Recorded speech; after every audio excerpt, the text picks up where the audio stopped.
والله کێشەی ئێمە نزیکی 600 مامۆساین هەر یەکەمان بە هۆکارێک لا براوین و بەڵێنی ئەومان پێ دراوە کە لە جێگەدانان هەبێت ئێمە دابدرێنەوە. ئێستا ژمارەیەک لە مامۆسایان خانەنشین بوون لە کەرتی پەروەردە، ئێمە داوا ئەکەین بمانخەنە شوێنەوە مامۆسانە، بەڵام ئێستا ئەبینین وەزارەتی پەروەردە داوای تەنسیب بکات لە وەزارەتەکانی ترەوە.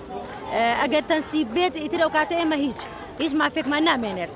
یعنی ئەو مافەی کە وەڵی هۆکار هەمە جۆرە نەدانی مۆڵەتی دایکایەتی، هاتنی مامۆسای میلاک، قەیرانی دارایی و شەڕی داعش، نەگواستنەوەی مامۆسا لە شارێکەوە بۆ شارێکی تر بە بۆنی هاوسەرگیریەوە. ئیتر هۆکارەکان جۆرا و جۆرن.